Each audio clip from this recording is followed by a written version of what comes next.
10 साल बाद मुझे याद है एक खत मिला था अमेरिकन पब्लिशर हार्पर कॉलिंस से, जिसमें लिखा था द अल्केमिस्ट पढ़ना वो है जैसे सुबह उठ के सूरज को उगता देखना जब दुनिया अभी भी सोती है।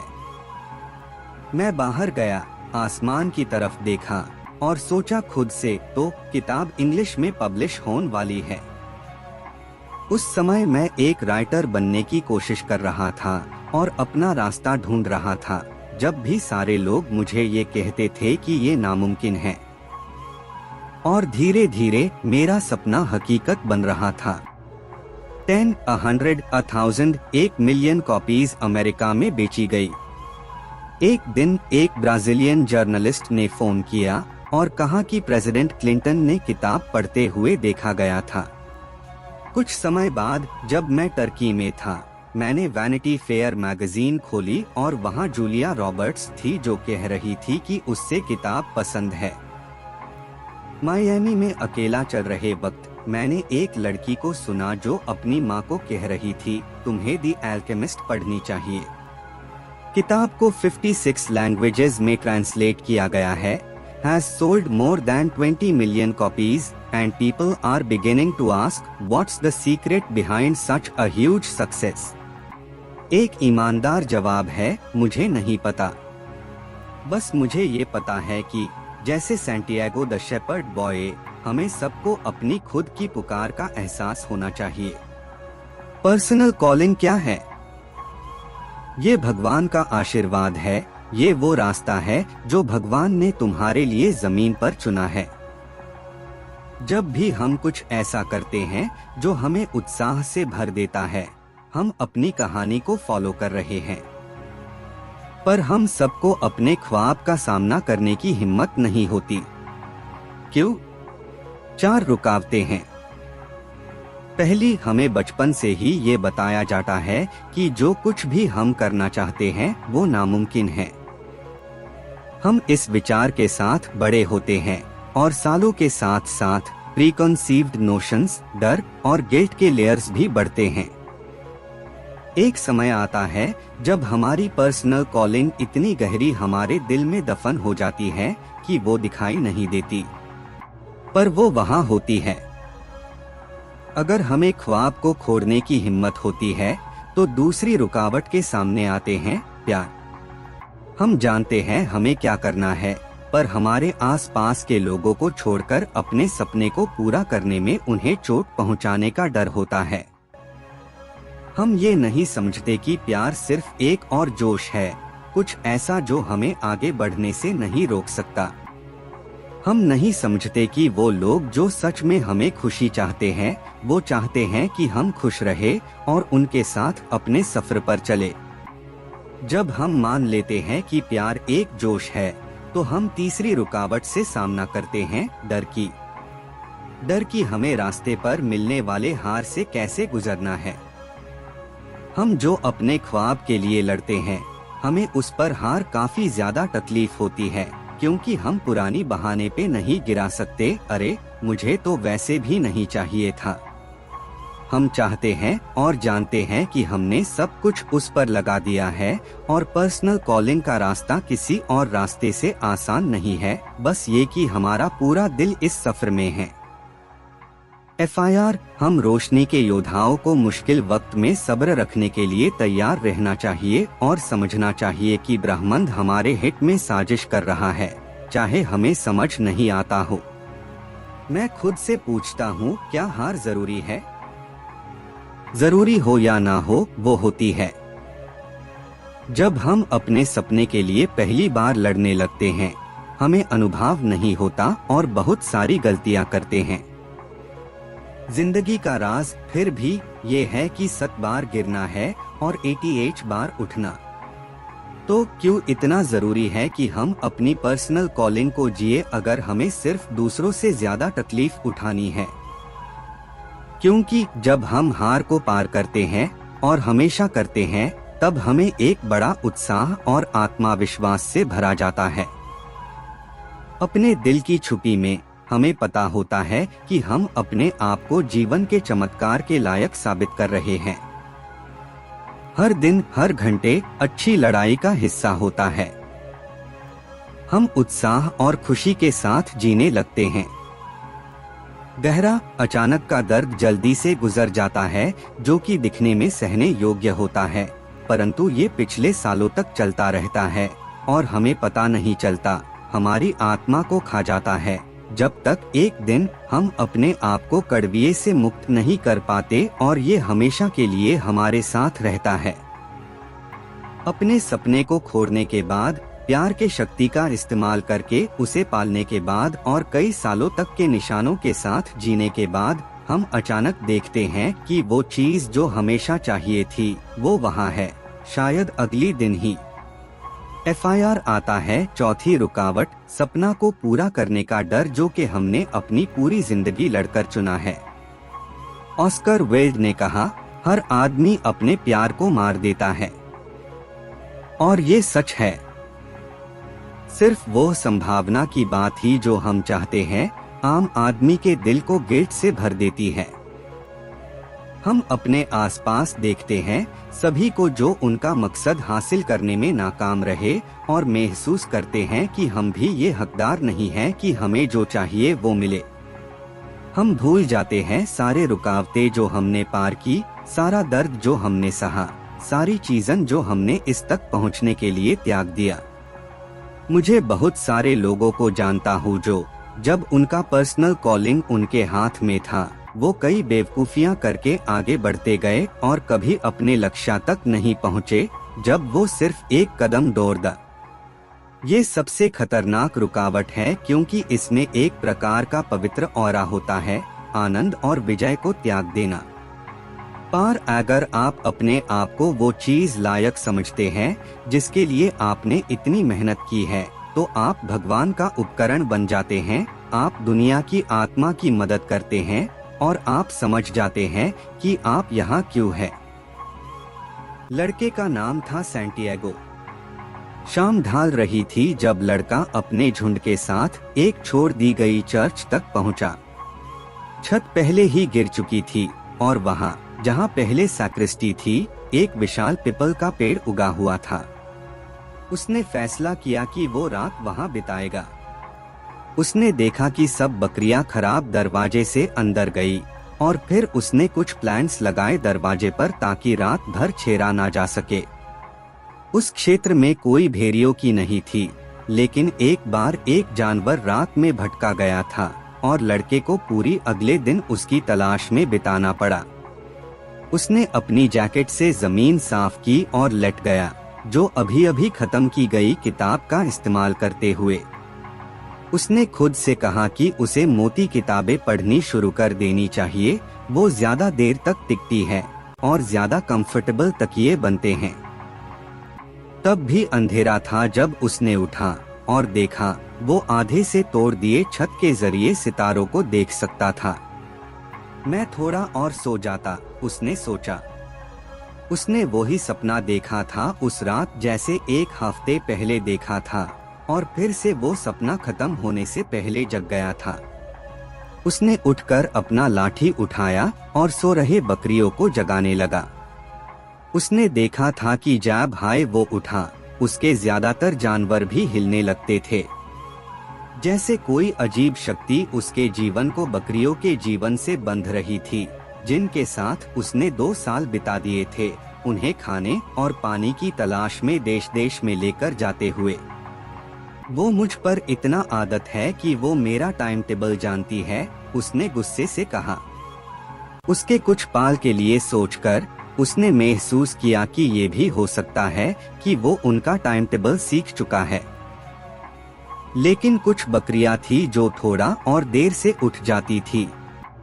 लड़का ने अपनी लाठी से एक एक को चूहा, हर एक को उनका नाम लेकर बुलाता।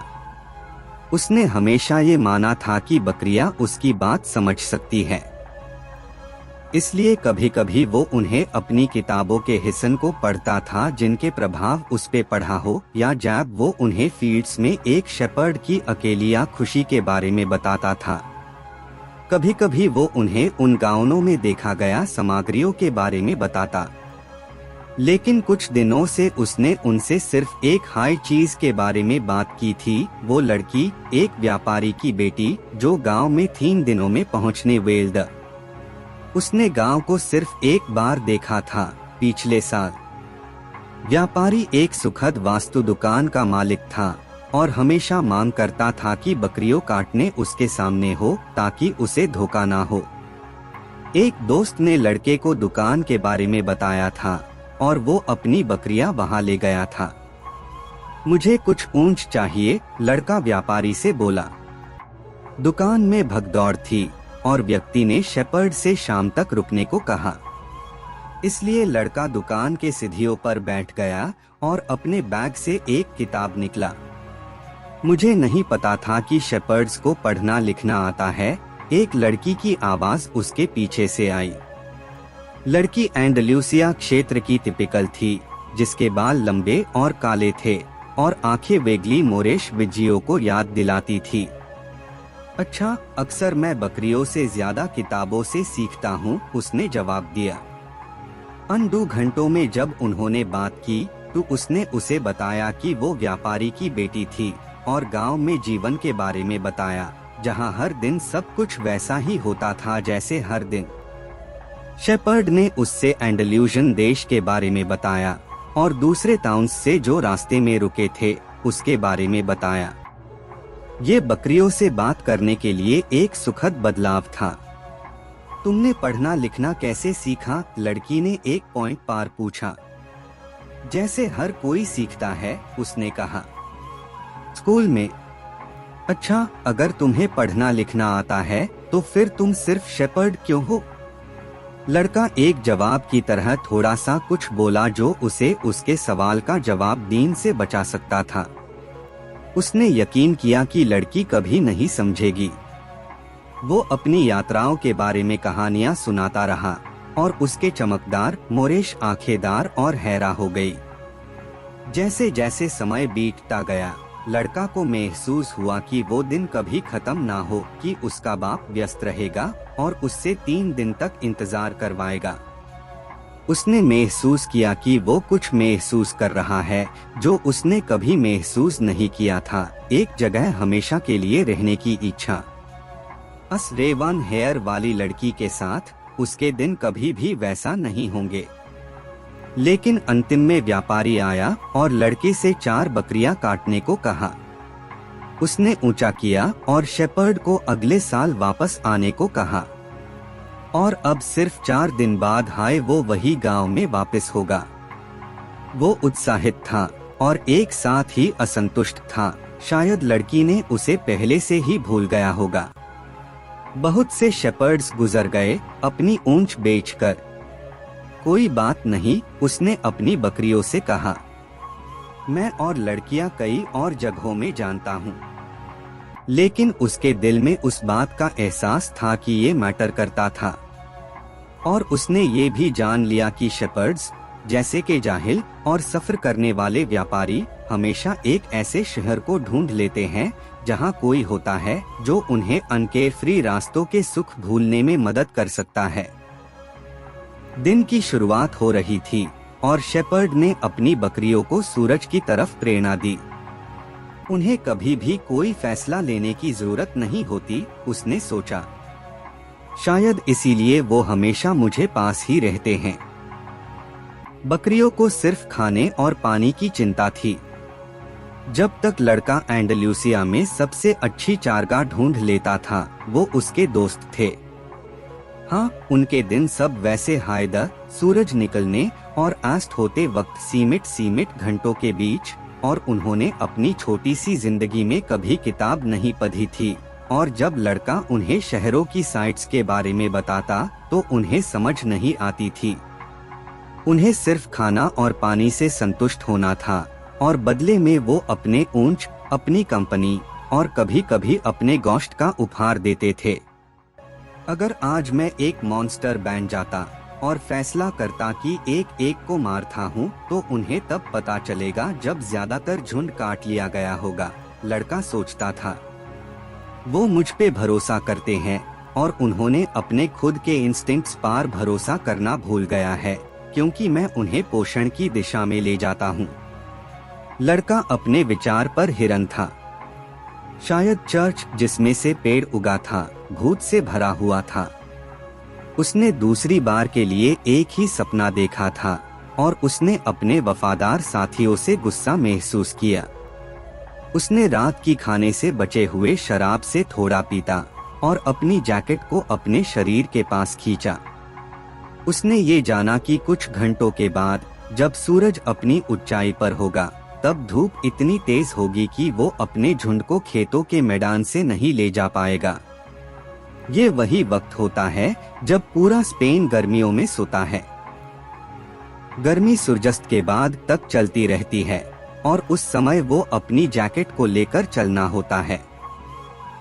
लेकिन जब उसने इसका बोझ बताने का इरादा किया तो उसने याद किया कि उसके पास जैकेट थी, इसलिए उसने सुबह की सर्दी से बर्दाश्त किया था। हमको परिवर्तन के लिए तैयार रहना चाहिए, उसने सोचा, और उसने जैकेट के बोझ और गर्मी के लिए शुक्रिया अदा किया। जैकेट का एक मकसद था और लड़के का भी एक था। उसका जीवन का मकसद था सफर करना और 2 सालों तक एंडलूसिया की जमीन पर चलते हुए उसने क्षेत्र के सब शहरों को जान लिया था। उसने इस यात्रा पर लड़की को बताने का इरादा किया कि एक साधारण शेपर्ड पढ़ना लिखना कैसे सीख सकता है, कि उसने 16 साल तक एक सेमिनरी में पढ़ाई की थी। उसके माता पिता चाहते थे कि वो पदरी बन जाए और एक साधारण किसान परिवार के लिए एक गर्व का स्ट्रॉट बन जाए। उन्होंने सिर्फ खाने और पानी के लिए मेहनत की, जैसे बकरियां। उसने लातीन, स्पेनिश और थियोलॉजी पढ़ी थी, लेकिन बचपन से ही उसने दुनिया को जानने की इच्छा की थी और ये उसके लिए बहुत ज्यादा इम्पोर्टेंट था, गॉड को जानने से और इंसान के पापों के बारे में सीखने से। एक दिन अपने परिवार के एक दौरान उसने अपने पिताजी को बताने का साहस किया कि वो पदरी नहीं बनना चाहता था, कि उसे दुनिया को जानना था। लोग पूरे दुनिया से इस गांव से गुजरे हैं बेटा, उसके पिताजी ने कहा। वो नए चीजों की तलाश में आते हैं, लेकिन जब वो चले जाते हैं तो वो बेसिकली वही लोग रह जाते हैं जो वो आने से पहले थे। वो पहाड़ चढ़कर किले देखने जाते हैं और फिर ये महसूस करते हैं कि गुजरे हुए समय में वही अच्छा था जो हमारे पास अब है। उनका बाल भूरा होता है या गोरा, लेकिन बेसिकली वो वही लोग होते हैं जो यहाँ रहते हैं। लेकिन मेन अन टाउन्स के किले देखना चाहता हूँ जहाँ वो रहते हैं, लड़का ने समझाया। वो लोग जब वो हमारे जमीन को देखते हैं तो कहते हैं कि वो यहाँ हमेशा के लिए रहना चाहते हैं, उसके पिताजी ने जारी रखा।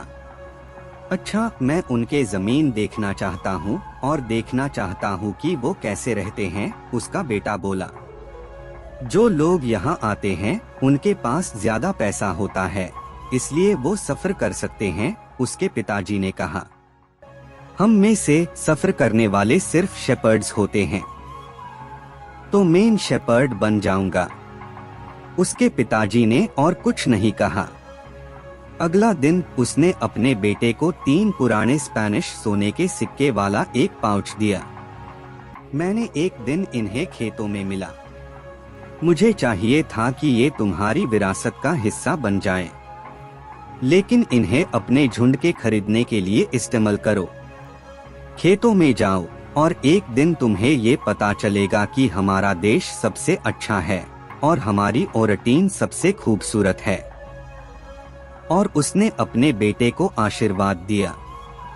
लड़का अपने पिताजी के नजर में देख सकता था एक ऐसा इच्छा कि खुद भी दुनिया को घूमने का इच्छा था, एक ऐसा इच्छा जो अभी भी जिंदा था। उसके पिताजी के ऊपर पानी पीने, खाने के लिए और हर रात उसके जिंदगी के एक ही जगह पर सोना के बोझ के नीचे दफन किए गए डजन सालों तक। धूप की रंगीनाई थी लाल और अचानक सूरज आए। लड़का अपने पिताजी के साथ उस बातचीत को याद किया और खुश महसूस किया। उसने पहले ही बहुत सारे किले देखे थे और बहुत सी औरतें मिली थी, लेकिन कोई उस लड़की के बराबर नहीं थी जो उससे कुछ दिन बाद मिलती थी।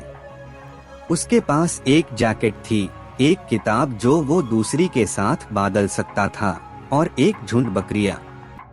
लेकिन सबसे इम्पोर्टेंट, उसके पास हर दिन अपने सपने को जीने की क्षमता थी।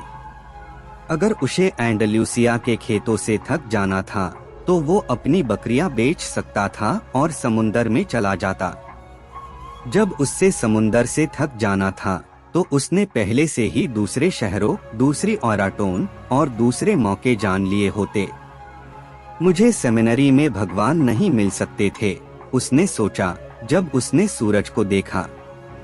जब भी उसे मौका मिलता तो वो नए रास्ते ढूंढता। उसने पहले कभी अस रूइन चर्च में नहीं गया था, बिना के उसने वहां से गुजारा था। दुनिया बड़ी और अनंत थी, उसने बस अपने बकरियों को रास्ता सेट करने दिया था और वो दूसरी दिलचस्प चीजें ढूंढ लेते। दिक्कत ये है कि वो ये भी नहीं समझते कि वो हर दिन एक नया रास्ता चल रहे हैं। उन्हें ये नहीं दिख रहा कि खेत नए हैं और मौसम बदल गया है। उन्हें सिर्फ खाना और पानी का ख्याल है। शायद हम सब ऐसे ही है, लड़का सोचता था। मैंने मर्चेंट की बेटी से मिलने के बाद दूसरी ओराटोन के बारे में नहीं सोचा।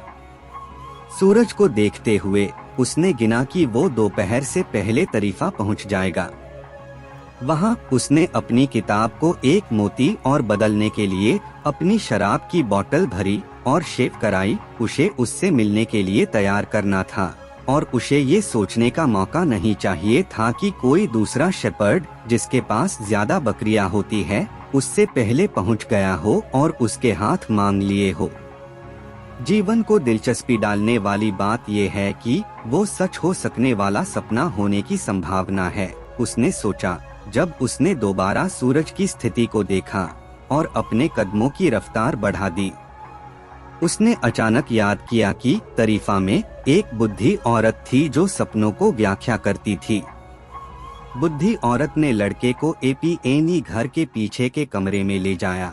ये उसके लिविंग रूम से रंगीन मनी की पर्दे के एक पर्दे से अलग था। कमरे की सजावट में एक मेजा, जीसस का सेक्रेड हार्ट का प्रतीक और 2 कुर्सियां थी।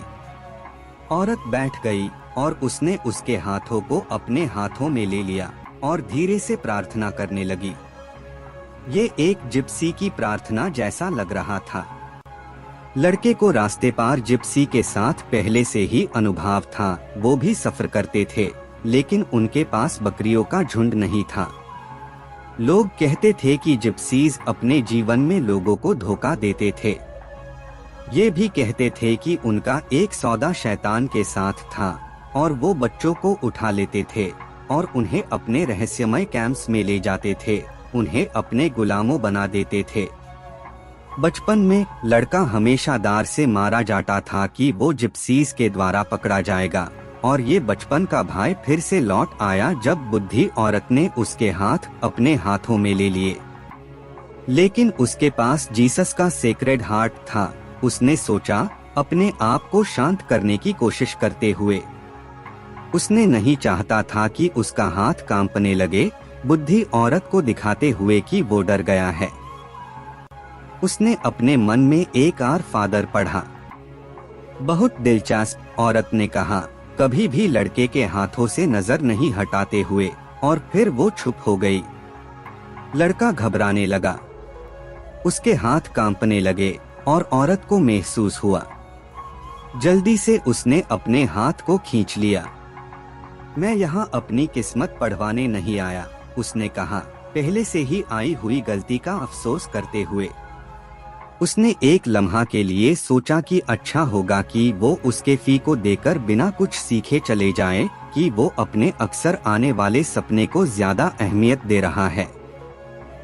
तुम यहाँ अपने सपनों के बारे में सीखने आए थे, बुद्धि औरत ने कहा, और सपने भगवान की भाषा होते हैं। जब वो हमारी भाषा में बात करते हैं तो मैं उनके कहा को व्याख्या कर सकती हूँ, लेकिन अगर वो आत्मा की भाषा में बात करते हैं तो सिर्फ तुम उसे समझ सकते हो। लेकिन वो चाहे कोई भी हो, मैं तुमसे कंसल्टेशन के लिए पैसे मांगूंगी। लड़का सोचता, फिर एक मौका लेना डिसाइड किया। एक शेपर्ड हमेशा अपनी किस्मत को वुल्व्स और सुख के साथ लेता है, और यही एक शेपर्ड के जीवन को रोचक बनाता है। मुझे 2 बार वही सपना आया, उसने कहा। मैंने सपना देखा कि मैं अपने बकरियों के साथ एक खेत में था, जब एक बच्चा आया और जानवरों के साथ खेलने लगा। मुझे पसंद नहीं कि लोग ऐसा करें, क्योंकि बकरियां अनजानों से डर जाती हैं। लेकिन बच्चे हमेशा उनके साथ खेलने के लिए सीमित नहीं होते। मुझे नहीं पता क्यों। मुझे नहीं पता कैसे जानवर जानवर की उम्र को जानते हैं। और अपने सपने के बारे में और बताओ, औरत ने कहा। मुझे अपने भोजने की खिचड़ी में लौटना है, और क्योंकि तुम्हारे पास ज्यादा पैसा नहीं है, मैं तुम्हें ज्यादा वक्त नहीं दे सकती।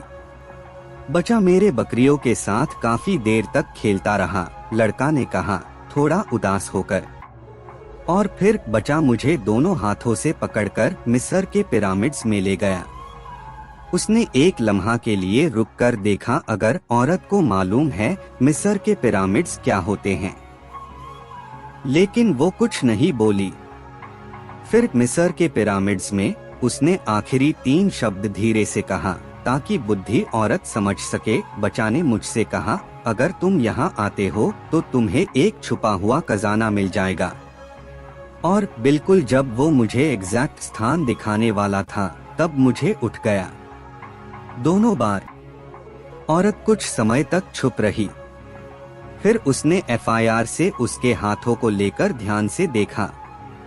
मैं तुम्हें अभी कुछ नहीं लूंगा, उसने कहा, लेकिन मैं चाहती हूँ कि तुम मिला हुए खजाने का 1/10वां हिस्सा मुझे दो, अगर तुम उसे पाते हो।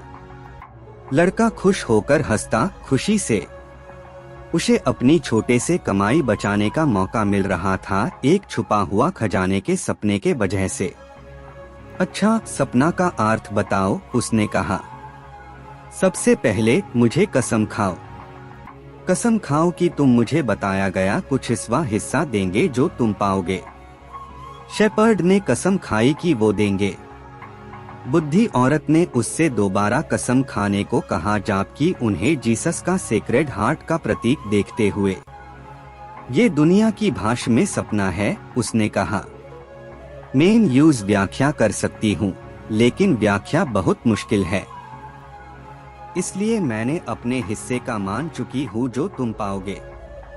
और ये मेरी व्याख्या है, तुम्हें मिस्र के पिरामिड्स में जाना चाहिए।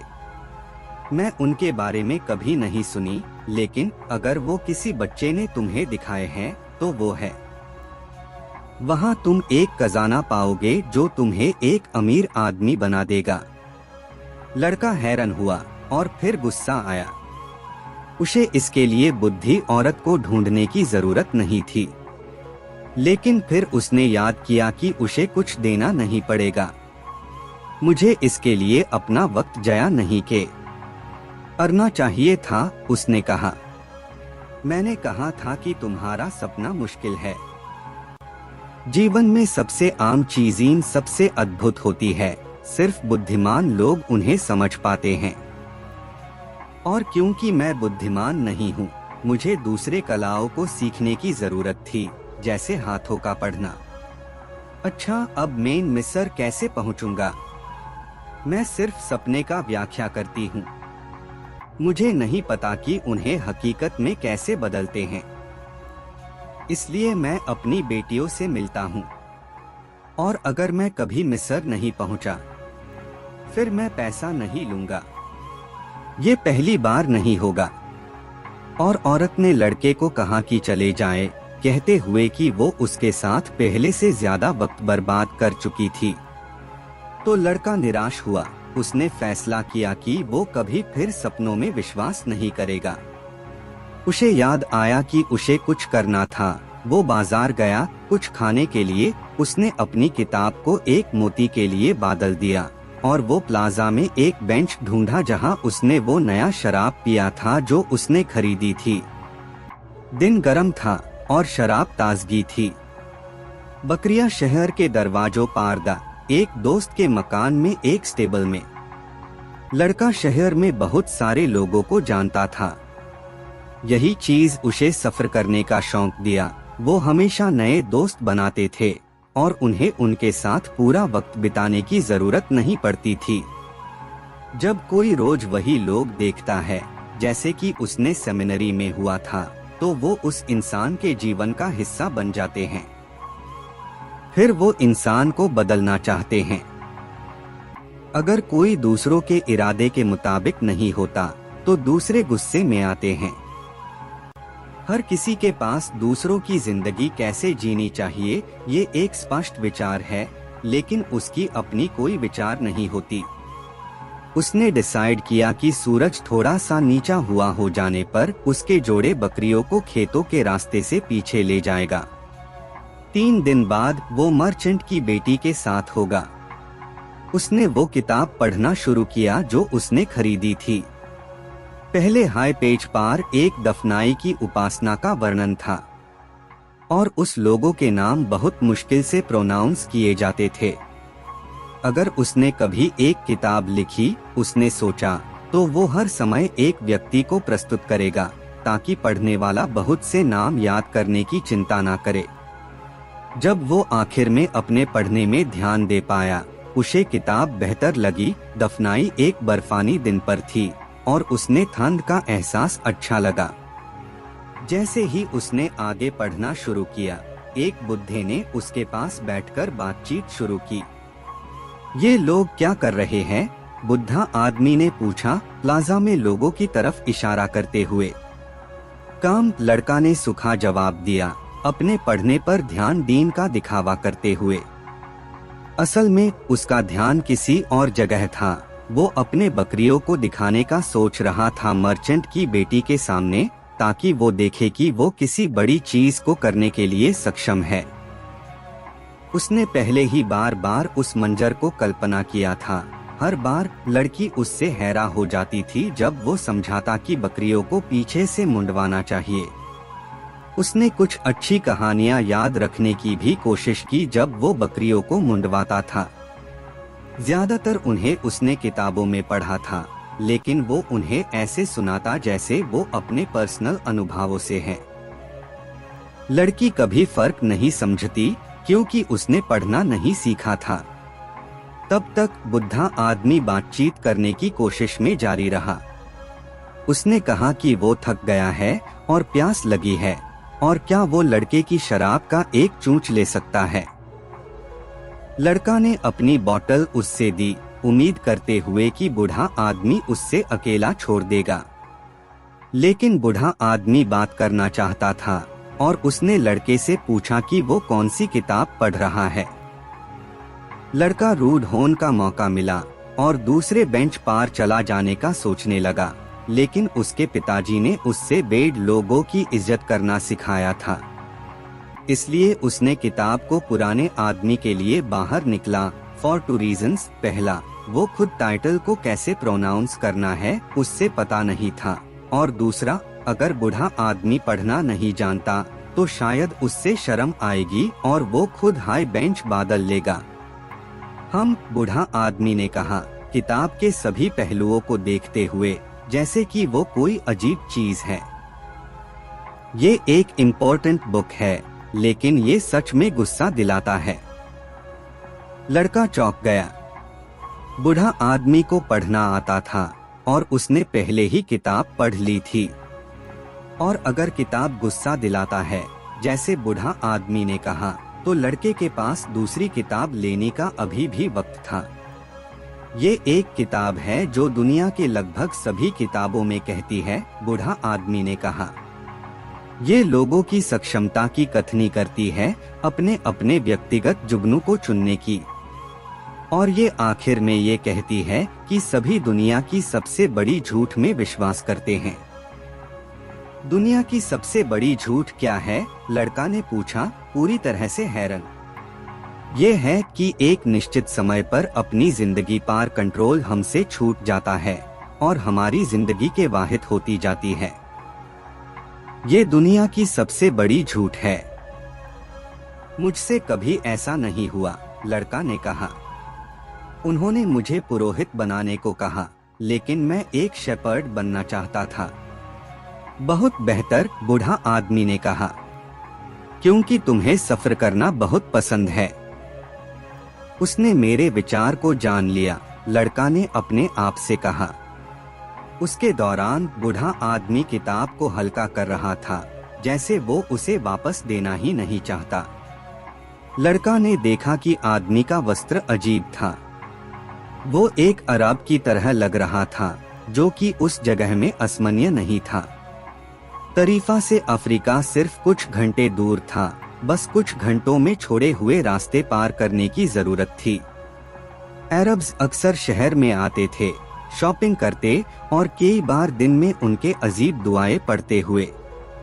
तुम कहाँ से हो? लड़का ने पूछा। बहुत जगहों से। कोई भी बहुत जगहों से नहीं हो सकता, लड़का ने कहा। मैं एक शेपर्ड हूँ और मैंने बहुत सारे जगह देखे हैं, लेकिन मैं एक ही जगह से हूँ, एक पुराने कायल के पास एक शहर से, वही जगह जहाँ मैं पैदा हुआ था। तो फिर हम कह सकते हैं कि मैं सेलम में पैदा हुआ था। लड़का को पता नहीं था सेलम कहाँ है, लेकिन उसने पूछना नहीं चाहा, डर के कि वो बेवकूफ दिखेगा। उसने थोड़ी देर तक प्लाजा में लोगों को देखा, वो आए जाए और सभी लगभग बहुत व्यस्त दिख रहे थे। तो सेलम कैसा है? उसने पूछा, कुछ क्लू मिलने की कोशिश करते हुए। वो हमेशा की तरह है। अभी तक कोई क्लू नहीं मिला, लेकिन उसने जाना कि सेलम एंडलूसिया में नहीं था। अगर होता तो उसने पहले से सुना होता। और तुम सेलम में क्या करते हो? उसने जिद करी। मैं सेलम में क्या करता हूँ? बूढ़ा आदमी हंसा। तो मैं सेलम का राजा हूँ। लोग अजीब चीज़ें कहते हैं, लड़का ने सोचा। कभी कभी बकरियों के साथ होना बेहतर है, जो कुछ नहीं कहती। और बेहतर ये है कि किसी के साथ अकेला हो, अपनी किताबों के साथ। वो अपनी आश्चर्यजनक कहानियां उन वक्त सुनाते हैं जब आप उन्हें सुनना चाहते हैं। लेकिन जब आप लोगों से बात करते हैं, वो कुछ ऐसे चीज़ें कहते हैं जो आप नहीं समझ पाते हैं कि बातचीत को कैसे आगे बढ़ाएं। मेरा नाम मेल्चाइसडेक है, बूढ़ा आदमी ने कहा। तुम्हारे कितने बकरी हैं? काफी, लड़का ने कहा। उसने देखा कि बूढ़ा आदमी उसके जिंदगी के बारे में ज्यादा जानने की कोशिश कर रहा था। तो हमारे पास एक मुश्किल है। मैं तुम्हारी मदद नहीं कर सकता अगर तुम्हें लगता है कि तुम्हारे पास काफी बकरी है। लड़का गुस्सा होने लगा। उसने मदद नहीं मांगी थी। बूढ़ा आदमी ही तो उसने उसकी शराब मांगी थी और बातचीत शुरू की थी। मुझे मेरी किताब दो, लड़का ने कहा। मुझे अपनी बकरियों को इकट्ठा करना है और चलना है। मुझे तुम्हारी बकरियों का एक अंश दो, बूढ़ा आदमी ने कहा, और मैं तुम्हें बताता हूँ कैसे छुपी धन को ढूंढने का रास्ता मिलता है। लड़का ने अपने सपने को याद किया और अचानक सब कुछ उसके लिए साफ हो गया। बूढ़ा आदमी ने उससे कुछ नहीं लिया था, लेकिन बूढ़ा आदमी, शायद वो उसकी पत्नी थी, को बहुत ज्यादा पैसा पाने का तरीका मिल गया था, कुछ होने वाले चीज के बारे में जानकारी देने के लिए, जो कि असल में है भी नहीं। बूढ़ा आदमी शायद एक जिप्सी भी था। लेकिन जब लड़का कुछ कहने वाला था, बूढ़ा आदमी ने झुककर एक लाठी उठाई और प्लाजा के रैक में लिखने लगा। कुछ रोशनी उसके सीनाई से इतनी झिलमिलाई कि लड़का थोड़ी देर के लिए अंधा हो गया। उसके देखने की शक्ति नॉर्मल हो गई। लड़का ने देखा कि बूढ़ा आदमी ने रैक में क्या लिखा था। वहाँ उस छोटे शहर के प्लाजा के रैक में लड़का ने अपने पिताजी और माताजी के नाम पढ़े और अस सेमिनरी का नाम जहाँ वो पढ़ाई कर चुका था। उसने मर्चेंट की बेटी का नाम भी पढ़ा, जिसे उसने पहचाना भी नहीं था, और उसने चीज़ें पढ़ी जो उसने किसी से कभी नहीं कही थी। मैं सेलम का राजा हूँ, बूढ़ा आदमी ने कहा था। एक राजा एक शेपर्ड के साथ क्यों बात कर रहा होता है? लड़का ने पूछा, बहिष्ठ और शर्मिंदा होकर। कई वजहों के लिए, लेकिन चलो ये कह लें कि सबसे महत्वपूर्ण है कि तुमने अपने व्यक्तिगत जुगनू को खोजने में सफलता पाई है। लड़का को नहीं पता था एक व्यक्ति का व्यक्तिगत जुगनू क्या होता है। ये वो है जो तुम हमेशा करना चाहते थे। हर कोई जब वो जवान होते हैं उन्हें अपना व्यक्तिगत जुगनू पता होता है। उस समय उनकी जिंदगी में सब कुछ साफ होता है और सब कुछ संभव होता है। उन्हें सपने देखने में डर नहीं लगता और उनकी जिंदगी में जो भी वे देखना चाहते हैं उसके लिए उनके मन में उम्मीद होती है। लेकिन समय के साथ एक रहस्यमय शक्ति शुरू हो जाती है जो उन्हें ये मनाने पर मजबूर करती है कि उनका व्यक्तिगत जुगनू साकार नहीं होगा। बूढ़ा आदमी कह रहा था, लड़के के लिए कुछ भी बहुत ज्यादा समझ में नहीं आया, लेकिन उससे ये जानना था कि रहस्यमय शक्ति क्या है। मर्चेंट की बेटी उससे सुनेगी जब उसने उसके बारे में बताया। ये एक शक्ति है जो नकारात्मक दिखने वाली है, लेकिन असल में ये तुम्हें तुम्हारा व्यक्तिगत जुगनू साकार करने का रास्ता दिखाती है। ये तुम्हारे आत्मा और इच्छा को तैयार करती है, क्योंकि इस दुनिया पर एक महान सच है, चाहे तुम कौन हो या तुम क्या कर रहे हो, जब तुम कुछ सच में चाहते हो तो वो इच्छा ब्रह्मांड की आत्मा से उत्पन्न होती है। ये तुम्हारी धरती पार मिशन है। चाहे तुम सिर्फ यात्रा करना चाहते हो या फिर एक टेक्सटाइल मर्चेंट की बेटी से शादी करना, हाँ, या फिर खोज भी करना चाहते हो। दुनिया की आत्मा लोगों की खुशी से पोषित होती है और भी दुख, ईर्ष्या और हसद से। अपना व्यक्तिगत जुगनू साकार करने का एक व्यक्ति का ही सच्चा कर्तव्य होता है। सब कुछ एक है और जब तुम कुछ चाहते हो तो सारी ब्रह्मांड तुम्हें उस तक पहुंचने में मदद करने में मिलकर रहता है।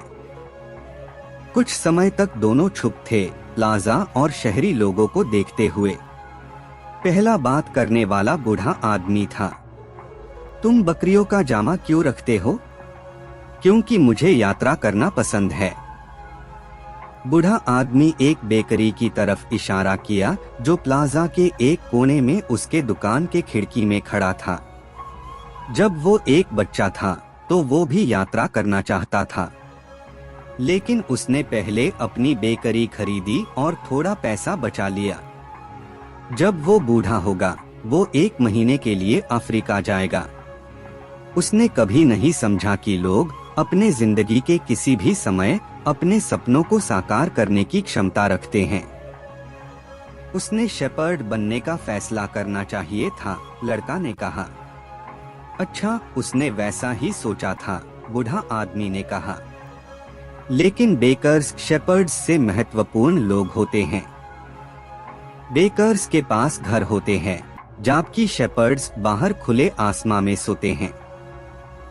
माता पिता अपने बच्चों को बेकर्स से शादी करते देखना पसंद करेंगे, शेपर्ड्स से नहीं। लड़के के दिल में दर्द था मर्चेंट की बेटी के बारे में सोचकर। उसकी शहर में जरूर एक बेकर होगा। बूढ़ा आदमी ने कहा, लंबी चलन पर लोगों का विचार शेपर्ड्स और बेकर्स के बारे में उनके व्यक्तिगत जुगनू से भी ज्यादा महत्वपूर्ण हो जाता है। बूढ़ा आदमी ने किताब के पन्ने को देखा और जब उसने एक पन्ने पढ़ना शुरू किया, लड़का ने इंतजार किया। फिर उसने बूढ़ा आदमी को रोका जैसे उसके साथ हुआ था। तुम मुझे ये सब क्यों बता रहे हो?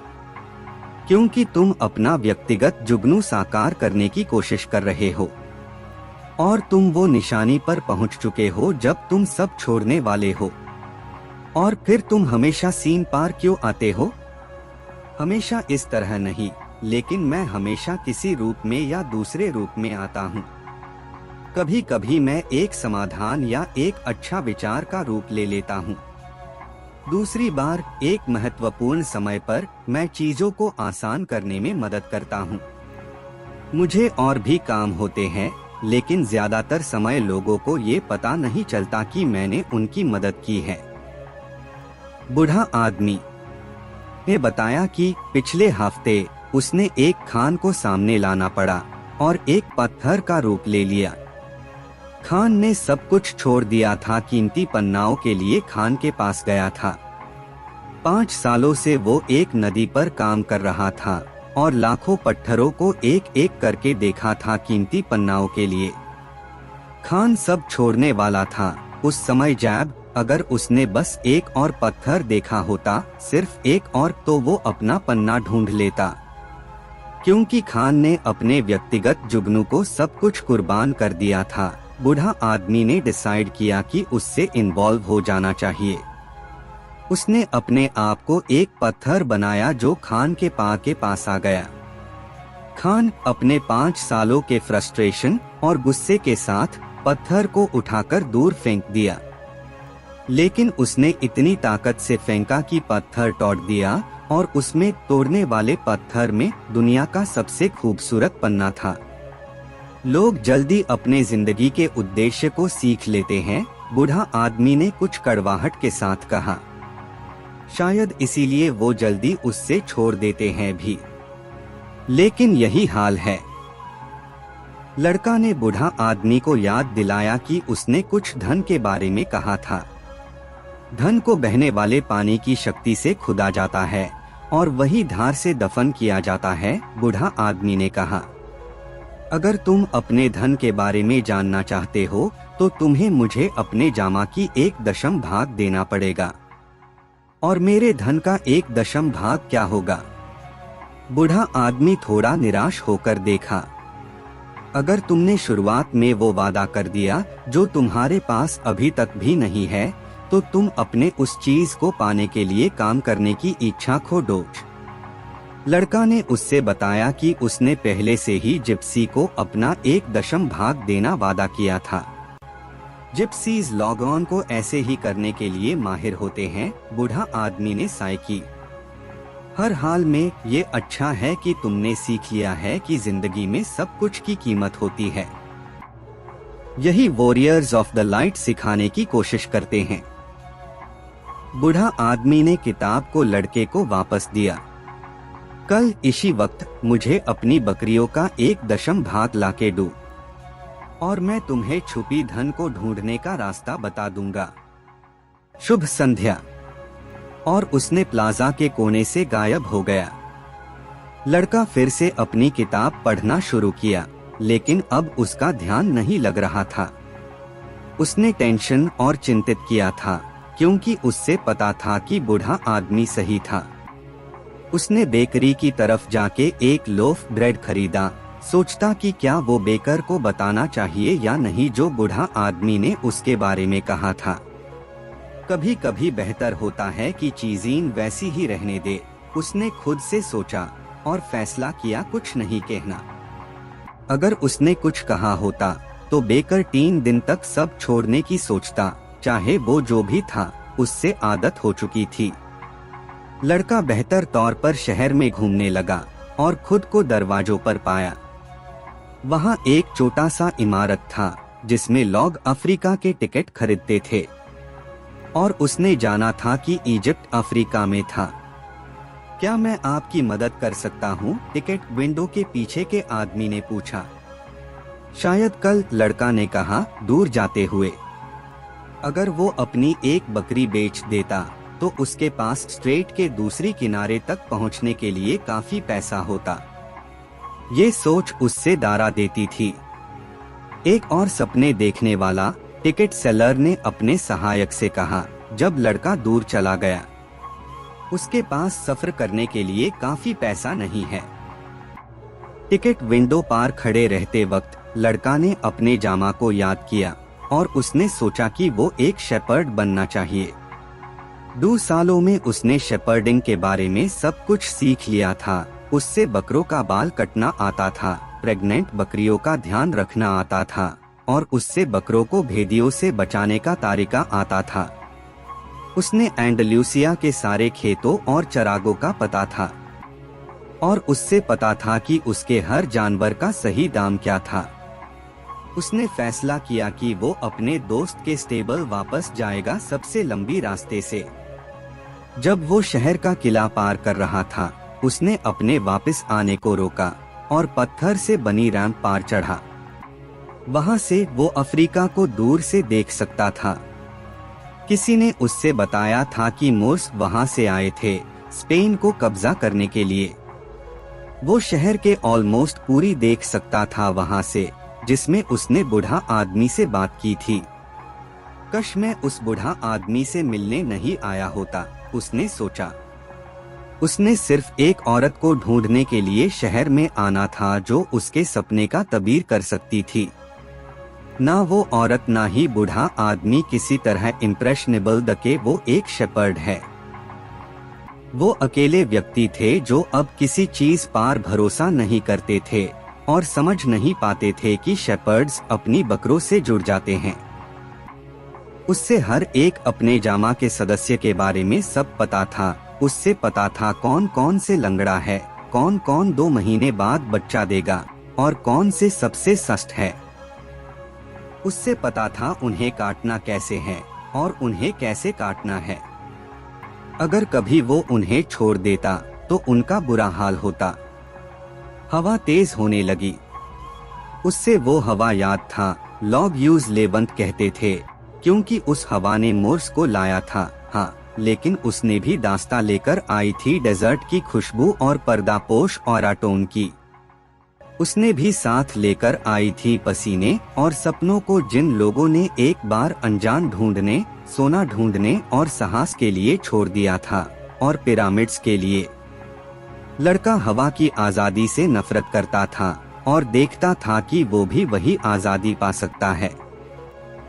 उससे पीछे खींचने के लिए कुछ भी नहीं था, सिर्फ अपने आप को। बकरियां, मर्चेंट की बेटी और एंडलूसिया के खेत सिर्फ उसके व्यक्तिगत जुगनू के रास्ते पर कदम थे। अगली दिन लड़का दोपहर को बुढ़े आदमी से मिला। उसने साथ में 6 बकरियां लाई थी।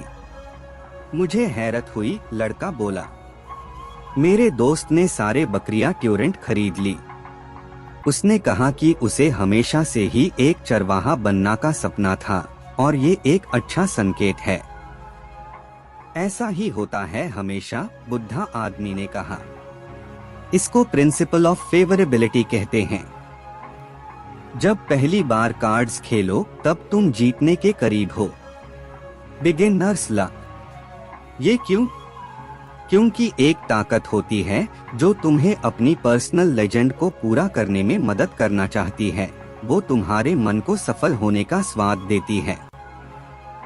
फिर बुढ़ा आदमी ने बकरियों को जांचने शुरू किया और देखा कि एक लंगड़ी हुई थी। लड़ने समझाया कि ये जरूरी नहीं है, क्योंकि वो बकरी सबसे ज्यादा समझदार थी और सबसे ज्यादा वूल देती थी।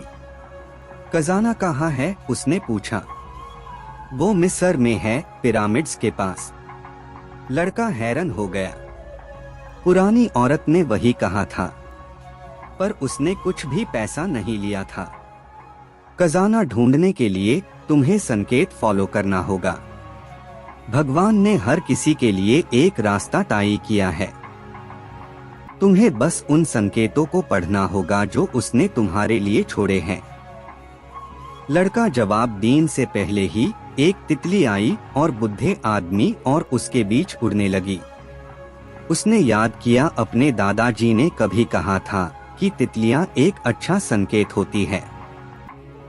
जैसे चिड़िया, जैसे तोता, जैसे चमगादड़ और 4 पट्टी वाला पट्टे। ये सही है, बुढ़ा आदमी ने कहा, लड़के के विचार पढ़ लेते हुए। बिल्कुल जैसे तुम्हारे दादा ने तुम्हें सिखाया। ये सब अच्छे संकेत है। बुढ़ा आदमी ने अपना छोगा खोल दिया और लड़का को जो देखा वो उस पर छा गया।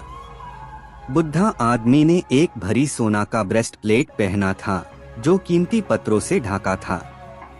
लड़का ने याद किया वो चमक जो उसने पहले दिन देखी थी।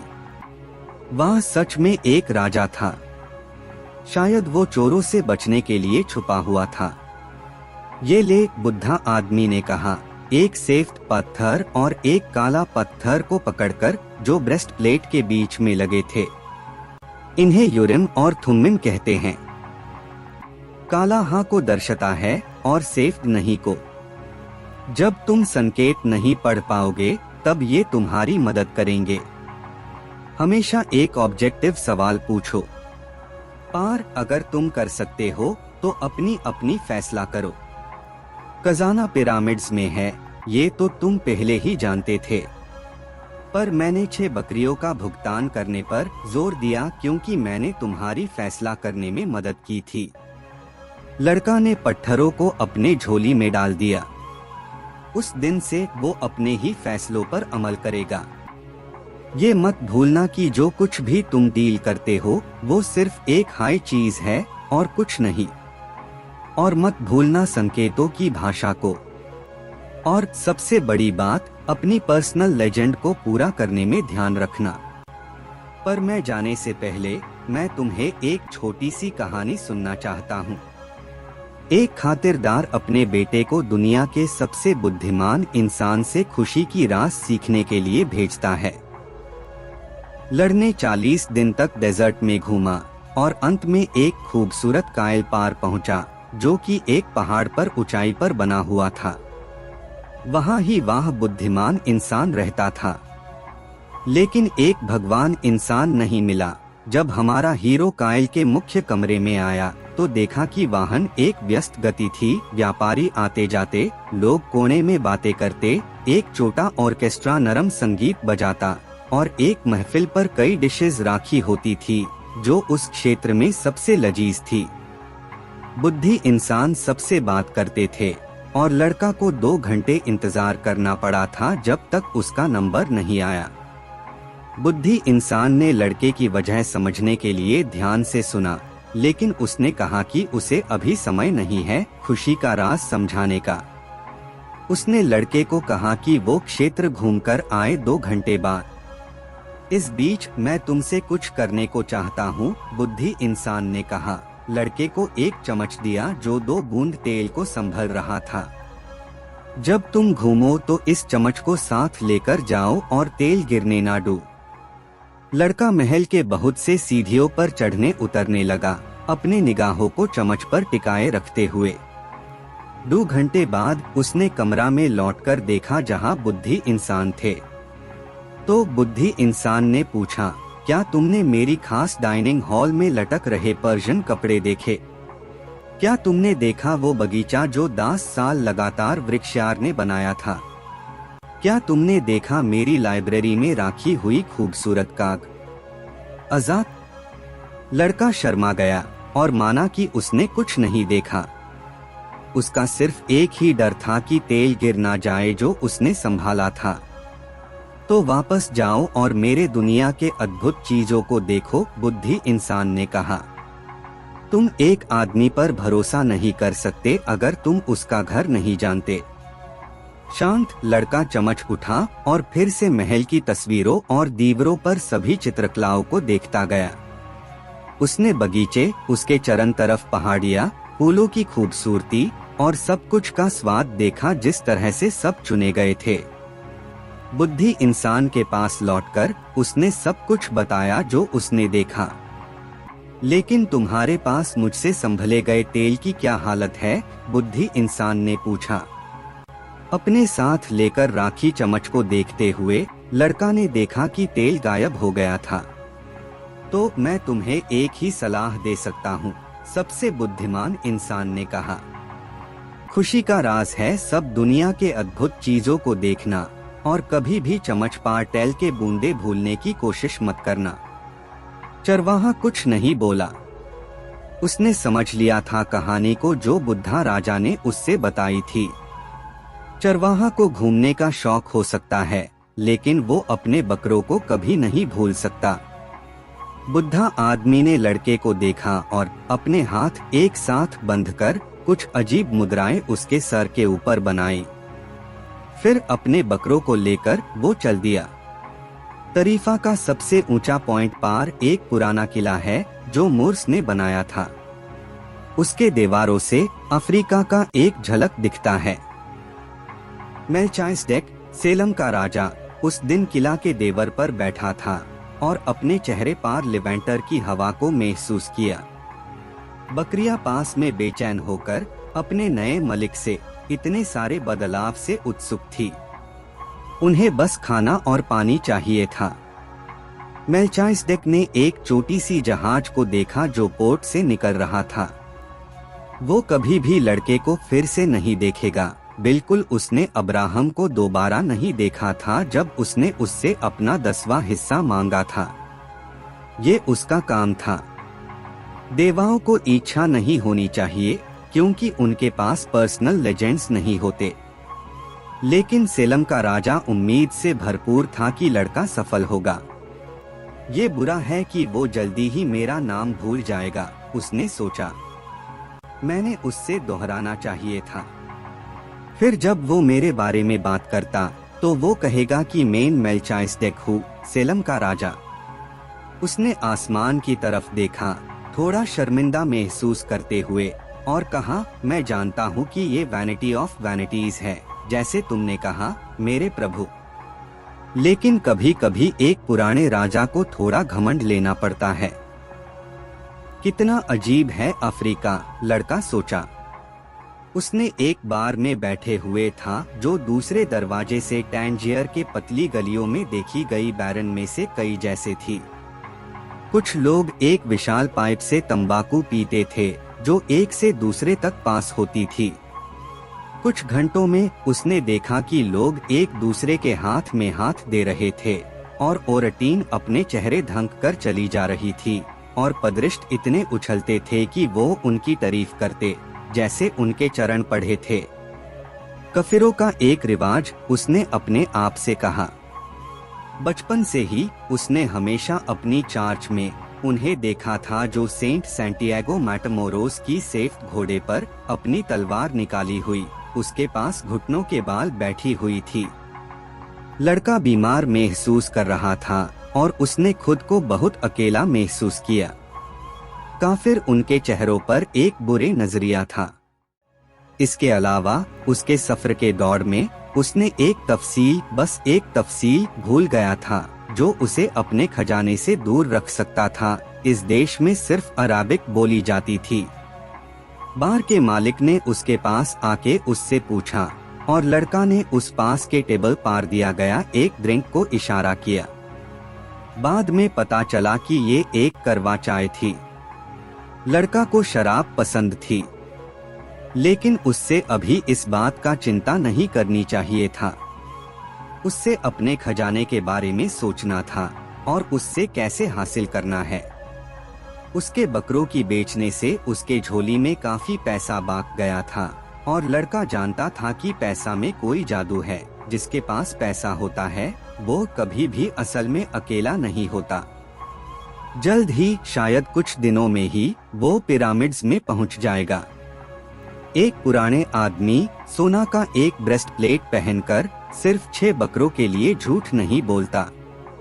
पुराने आदमी ने संकेतों और शगुनों के बारे में बात की थी और जब लड़का जहाज से पर कर रहा था तब उसने शगुनों के बारे में सोचा।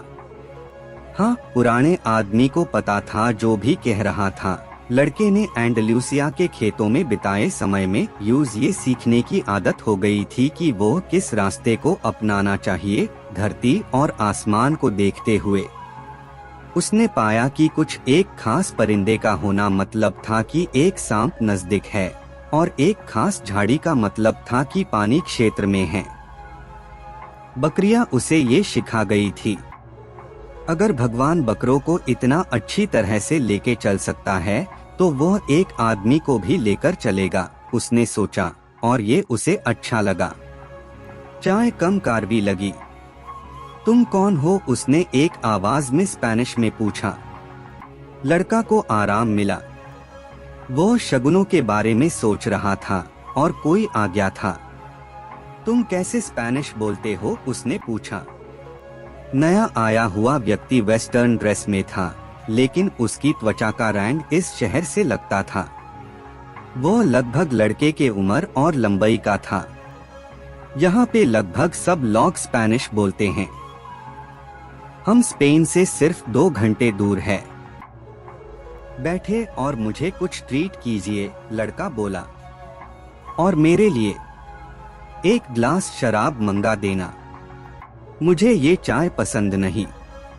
इस देश में शराब नहीं होती, नया व्यक्ति बोला। यहाँ के धर्मायसी मना करते हैं। लड़का ने फिर उससे बताने की कोशिश की कि उससे पिरामिड्स पहुंचना है। उसने लगभग अपना खजाना के बारे में बताना शुरू कर दिया, लेकिन उसने ऐसा नहीं किया। अगर वो किया होता तो मुमकिन है कि अरब उससे वहां ले जाने का भागीदारी के रूप में कुछ मांगता। उसने याद किया जो पुराने आदमी ने कहा था कि कुछ भी पेश करने का आदेश देना, जो कि आपके पास अभी भी नहीं है। मैं चाहता हूँ कि अगर आप मुझे ले जा सकते हैं, तो उसने कहा। मैं तुम्हें अपने गाइड के तौर पर पैसा दे सकता हूँ। क्या तुम्हें पता है वहाँ कैसे पहुँचना है? नए आए हुए व्यक्ति ने पूछा। लड़का ने आयसी एक अजीब प्रश्न समझा, लेकिन उसने पुराने आदमी पर भरोसा किया था, जो कहता था कि जब आप सच में कुछ चाहेंगे तो ब्रह्मांड हमेशा आपकी मदद करता है। उसने अपने पैसे को अपने झोली से निकला और उससे नए व्यक्ति को दिखाया। बार का मालिक उनके पास आया और देखा भी। दोनों लोगों ने अराबिक में कुछ शब्द बदले और बार के मालिक गुस्सा हुआ। चलो यहाँ से बाहर चलते हैं, नया आया व्यक्ति बोला। उसने हमें जाने के लिए कह दिया है। लड़का को आराम मिला। उसने बिल भरना शुरू कर दिया, लेकिन मालिक ने उससे पकड़ लिया और उससे गुस्सा से बोलने लगा। लड़का मजबूत था और बदला लेने का मन था, लेकिन वो एक विदेशी देश में था। उसका नया दोस्त उससे मालिक को धक्का देकर पीछे खिसका और उससे बाहर ले गया। उसने तुम्हारा पैसा चाहिए था, उसने कहा। टैंजियर अफ्रीका के बाकी हिस्सन की तरह नहीं है। ये एक बंदरगाह है और हर बंदरगाह अपने चोरों के साथ होता है। लड़का अपने नए दोस्त पर भरोसा करता था। उसने उससे एक खतरनाक स्थिति में मदद की थी। उसने अपने पैसों को निकला और उन्हें गिना। हम कल तक पिरामिड्स तक पहुंच सकते हैं, दूसरा बोला, पैसे लेकर। लेकिन मुझे 2 ऊंट खरीदने होंगे। दोनों साथ में टैंजियर के पतली गलियों में चलने लगे। हर जगह बेचना है के सामान के स्टॉल द। उन्होंने एक बेड प्लाजा का सेंटर पहुंचा जहां बाजार होता था। वाहन हजारों लोग द झगड़ रहे थे, बेच रहे थे और खरीद रहे थे। सब्जियों के बेचने के बीच डैगर और गद्धों के साथ शो किए गए कालीन। लेकिन लड़का कभी अपने नए दोस्त का ध्यान नहीं भूला। एंड में वो सारे पैसों के साथ था। उसने सोचा कि उससे वापस लेना चाहिए, लेकिन उसने डिसाइड किया कि वो अनुरूप नहीं होगा। उसने विदेशी देश के व्यवहार के बारे में कुछ भी नहीं जानता था। मैं बस उससे देखता रहूंगा, उसने अपने आप से कहा। उसने जानता था कि वो अपने दोस्त से ज्यादा टकटवार है। अचानक उसने उस बेचारे भीड़ में सबसे सुंदर तलवार देखी जो उसने कभी देखी थी। उसकी शीथ में चांदी में बना हुआ था और हैंडल काला और कीमती पत्थरों से भरा था। लड़का ने अपने आप से वादा किया कि जब वो मिस्र से लौट कर आएगा तो वो उस तलवार को खरीदेगा। अस स्टॉल के मालिक से पूछो कि तलवार कितने की है, उसने अपने दोस्त से कहा। फिर उसने महसूस किया कि वो कुछ मोमेंट्स के लिए तलवार को देखकर डिस्ट्रैक्ट रहा था। उसका दिल सता गया, जैसे उसका छाती को एकदम से दबा दिया गया हो। उससे घबराहट सी हुई, क्योंकि उसने जानते थे कि वो क्या देखेंगे। वो सुंदर तलवार को थोड़ा और देखते रहा, जब तक उसने हिम्मत नहीं जुटा दिया घूमने के लिए। उसके चरण तरफ बाजार था। लोग आते जाते, चिल्लाते और खरीदते, और अजीब खानों के सुगंध, लेकिन कहीं भी उसका नया साथी नहीं मिला। लड़का ये सोचना चाहता था कि शायद उसका दोस्त उससे किसी गलती से अलग हो गया हो। उसने फैसले किए कि वो वहीं रुके और उसका इंतजार करे। जब वो इंतजार करता रहा, तब एक पुरोहित ने पास के मीनार तक चढ़कर अपनी मंत्रा जाप शुरू किया। बाजार में सब लोग घुटने टेककर अपना मट्ठा जमीन पर लगाकर मंत्रा जाप करने लगे। FIR जैसे काम करने वाले चिंतिया वो अपने दुकानें तोड़कर चले गए। सूरज भी अपना रास्ता छोड़कर चला गया। लड़का ने उसकी ढलन को कुछ समय तक देखा, जब तक वो घूरी घूरी हुई घरों के देरी में छुप न गया। उसने याद किया कि जब सूरज उस सुबह उगा था तो वो दूसरे महाद्वीप पर था। अभी भी 700 बकरियों का एक चरवाहा और एक लड़की से मिलने का उम्मीद कर रहा था। उस सुबह उसने सब कुछ जान लिया था जो उसके साथ होने वाला था जब वो पहचानाई हुई खेतों में चलते थे। लेकिन अब जब सूरज ढलने लगा, वो एक नए देश में था, एक अनजान में, जहां उससे भाषा भी नहीं आती थी। वो अब एक चरवाहा नहीं था और उसके पास कुछ भी नहीं था, ना ही पैसे वापस लौटने के लिए और सब कुछ दोबारा शुरू करने के लिए। ये सब सूरज की निकलने और अस्त होते समय हुआ था। लड़का सोचता था। वो अपने आप को दुखी महसूस कर रहा था और अफसोस कर रहा था कि उसका जीवन इतनी जल्दी और इतनी दृष्टिक रूप से बदल गया था। उसने अपने आप से शर्मिंदा महसूस किया। उसने कभी भी अपनी बकरियों के सामने रोया नहीं था। लेकिन बाजार सुनसान था और वो घर से बहुत दूर था, इसलिए उसने रो दिया। उसने इसलिए रोया क्योंकि भगवान नाइंसाफी थी और क्योंकि यही तरीका था भगवान का अनलॉग ऑन को जवाब देना, जिन्होंने अपने सपनों पर विश्वास किया था। जब मेरे पास बकरियां थी तब मैं खुश था और मैंने अपने आसपास के लोगों को खुश किया। लोगों ने मुझे आते देखा और मुझे स्वागत किया, उसने सोचा। लेकिन अब मैं उदास और अकेला हूँ। मैं लॉग ऑन पर बिटर और अविश्वास करने वाला हूँ क्योंकि एक व्यक्ति ने मुझे धोखा दिया। मैं इन अनलॉग ऑन से नफरत करूंगा जो अपना खजाना ढूंढ चुके हैं, क्योंकि मैंने कभी अपना नहीं पाया। और मैं जो कुछ भी हूँ उसको पकड़ कर रखूंगा, क्योंकि मैं दुनिया को जीतने के लिए बहुत छोटा हूँ। उसने अपने जेब को देखा क्या बचा था उसके पास। शायद वहाँ पर कुछ सैंडविच का बचा हुआ था जो उसने जहाज पर खाया था। लेकिन वहाँ पर उसने सिर्फ वजन वाला किताब, अपनी जैकेट और 2 पत्थर पाया जो उसने पुराने आदमी से पाए थे। जैसे ही उसने पत्थर देखे, उसने किसी वजह से आराम महसूस किया। उसने 6 बकरियों को 2 महंगे पत्थरों के बदले में दिए थे जो एक सोना का पत्थर से उतरा गया था। वो पत्थर को बेच सकता था और एक वापस की टिकट खरीद सकता था। लेकिन इस बार मैं चतुर हो जाऊंगा, लड़का सोचता था, उन्हें जेब से निकलकर अपने जेब में रखने के लिए। ये एक बंदरगाह था और उसका दोस्त उसने सिर्फ इतना सच बोला था कि बंदरगाह भरे हुए होते हैं छोरों से। अब उसने समझा कि बार के मालिक को क्यों इतना गुस्सा आया था। वो उससे कहना चाहता था कि उस आदमी पर भरोसा ना करे। मैं भी सबकी तरह हूँ, मैं दुनिया को वो देखता हूँ जो मैं देखना चाहता हूँ, ना कि वो जो हकीकत में होता है। उसने धीरे से पत्थरों को अपने अंगूठों से सहलाया, उनके टैपमैन को महसूस किया और उनके सरफेस को महसूस किया। वो उसका खजाना था। उन्हें छूने से ही उसका अच्छा महसूस हुआ। उन्हें पुराने आदमी की याद दिलाता था। जब तुम किसी चीज को चाहते हो तो पूरा ब्रह्मांड तुम्हें उस चीज को हासिल करने में मदद करने की साजिश करता है, उसने कहा था।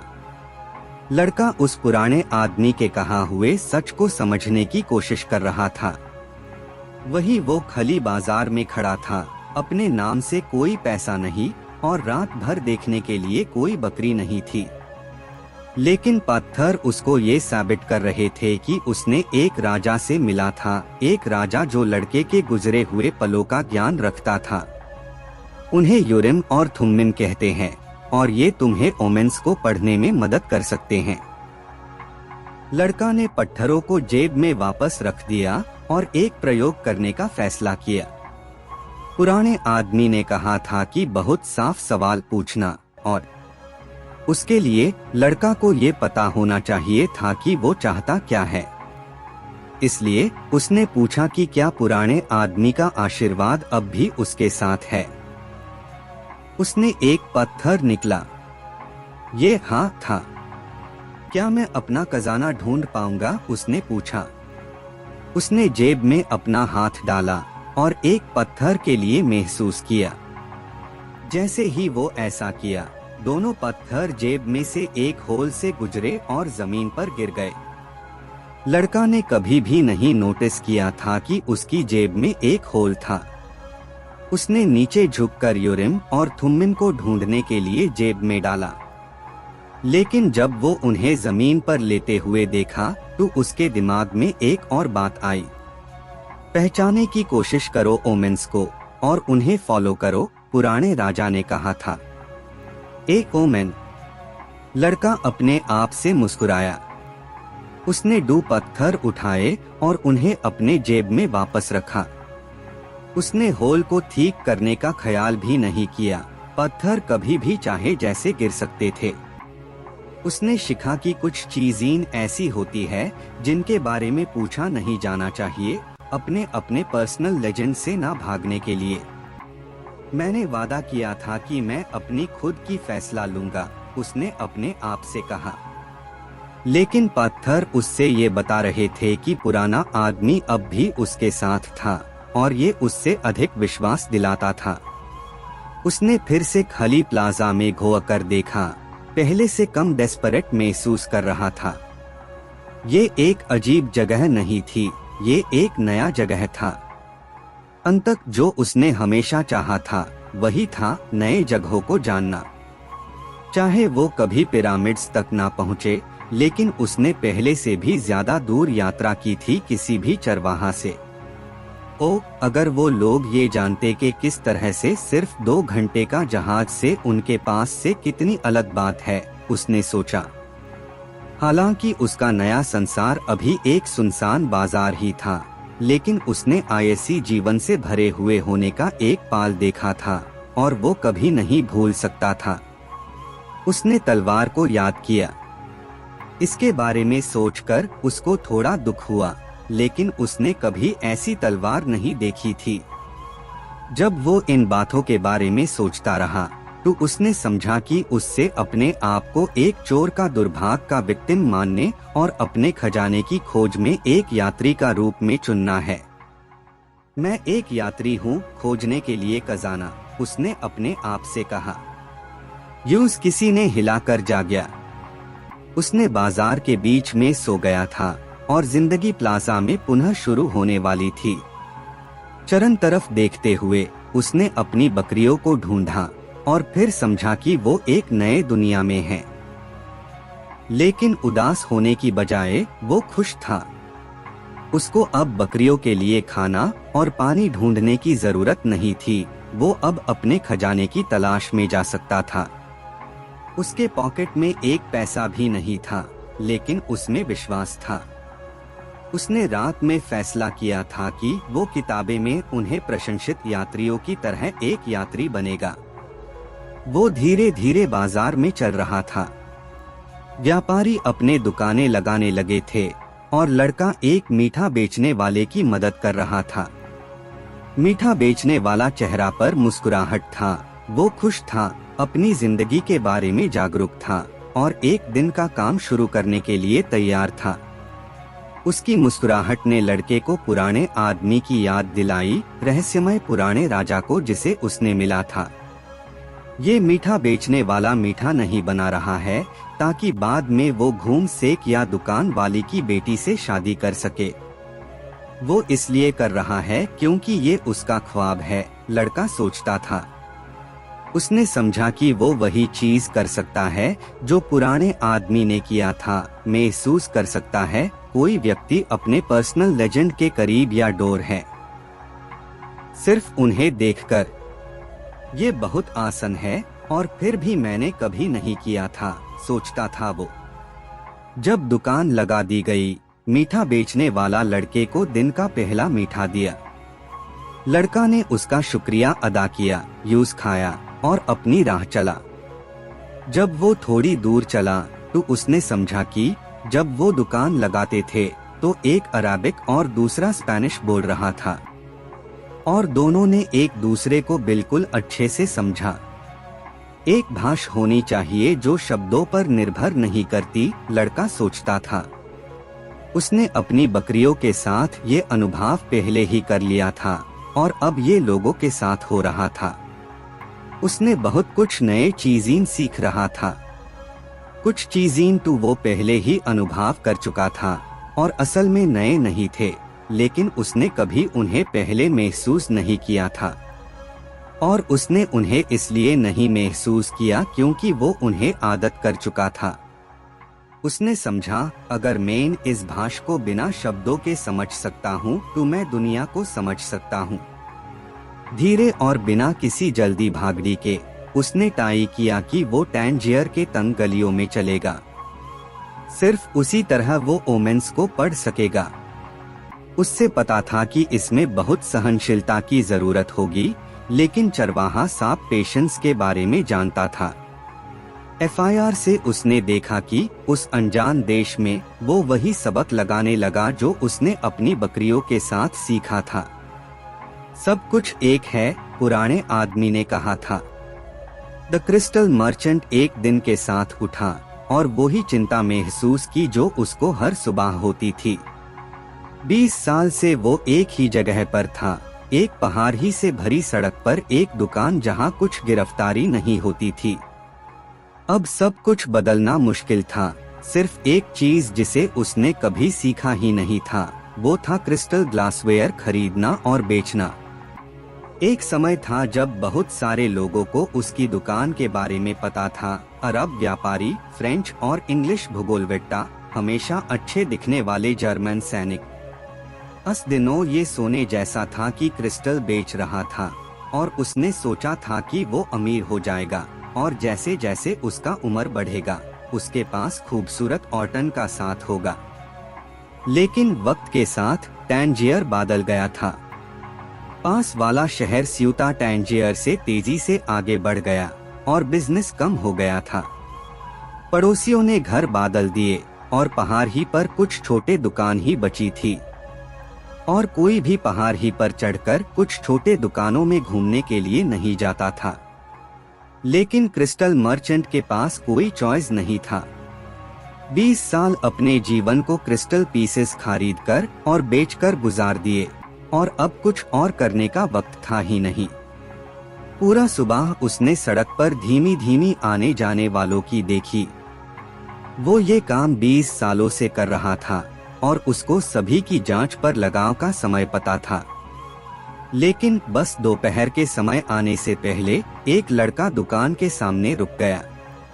वो आम कपड़े में था, लेकिन क्रिस्टल मर्चेंट के प्रविधिक आंखों ने देखा कि लड़के के पास कुछ पैसे खर्च करने के लिए नहीं थे। फिर भी मर्चेंट ने अपना दोपहर थोड़ा सा देर के लिए पोस्टपोन किया, जब तक लड़का आगे नहीं बढ़ गया। दरवाजे के सामने एक कार्ड लगा था जो कहता था कि दुकान में कई भाषाएं बोलती है। लड़का ने काउंटर के पीछे एक आदमी को देखा। मैं इन ग्लासेस को साफ कर सकता हूँ जो खिड़की में है, अगर आप चाहे तो, लड़का ने कहा। जैसे कि अभी वो दिख रहे हैं, उन्हें कोई नहीं खरीदेगा। आदमी ने उस पर देखा बिना जवाब दिए। बदले में आप मुझे कुछ खाने के लिए दे सकते हैं। आदमी अब भी कुछ नहीं बोला और लड़का ने महसूस किया कि अब उसको फैसला लेना पड़ेगा। उसकी जेब में उसका जैकेट था, वो डेजर्ट में उसकी जरूरत तो नहीं पड़ेगी। जैकेट निकालकर उसने ग्लासेस साफ करने शुरू किए।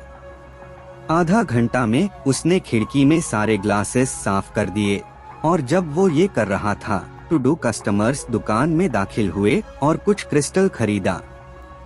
जब उसने सफाई पूरी की, उसने आदमी से कुछ खाने के लिए कहा।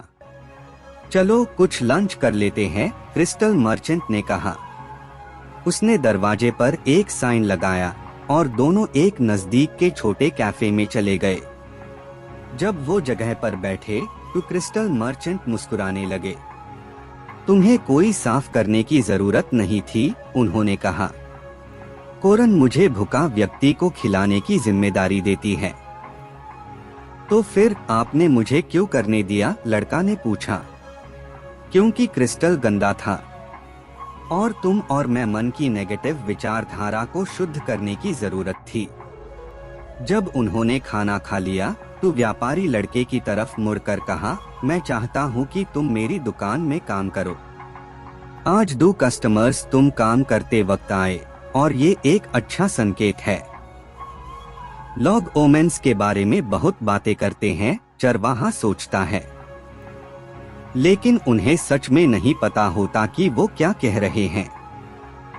बिल्कुल वैसे ही जैसे मैंने इतने सालों तक अपने बकरियों से शब्दों के बिना एक भाषा बोल रही थी। क्या तुम मेरी दुकान में काम करना चाहते हो? व्यापारी ने पूछा। मैं आज काम कर सकता हूँ, लड़का ने जवाब दिया। मैं पूरी रात काम करूँगा, सुबह तक, और मैं आपकी दुकान के हर एक क्रिस्टल को साफ करूँगा। बदले में मुझे कल मिस्र जाने के लिए पैसे चाहिए। व्यापारी हंस पड़ा। अगर तुम मेरी दुकान का हर एक क्रिस्टल साफ करते 1 साल तक, अगर तुम हर एक पीस को बेचते वक्त अच्छी कमीशन कमाते, तब भी तुम्हें कल मिस्र पहुंचने के लिए पैसे उधार लेना पड़ेगा। यहाँ से वहाँ हजारों किलोमीटर का रेत का जंगल है। एक चुपके से खामोशी थी जो इतनी गहरी थी कि लगता था जैसे शहर सो गया हो। बाजारों से कोई आवाज नहीं, व्यापारियों के बीच कोई बहस नहीं, कोई आदमी शिखर पर चढ़कर मंत्रा नहीं बोल रहा था। कोई उम्मीद नहीं, कोई साहस नहीं, पुराने राजा या पर्सनल लेजेंड नहीं, कोई खजाना नहीं, और ना हाई पिरामिड्स। ऐसा लग रहा था जैसे दुनिया चुप हो गई हो, क्योंकि लड़के की आत्मा चुप हो गई हो। वो वही बैठे थे, खाली नजरों से कैफे के दरवाजे की तरफ देखते हुए, चाहते हुए कि वो मर जाए और सब कुछ उसी पाल के लिए हमेशा के लिए खत्म हो जाए। व्यापारी लड़के को चिंता से देख रहे थे। सुबह उन्होंने उसमें जो खुशी देखी थी वो अचानक गायब हो गई थी। मैं तुम्हें वापस अपने देश जाने के लिए जरूरत के पैसे दे सकता हूँ मेरे बेटे, क्रिस्टल मर्चेंट ने कहा। लड़का कुछ नहीं बोला। उसने उठकर अपने कपड़े सुधारे और अपनी जेब उठा ली। मैं आपके लिए काम करूँगा, उसने कहा। और एक और लंबी चुपके से खामोशी के बाद उसने और कहा, मुझे बकरियां खरीदने के लिए पैसे चाहिए।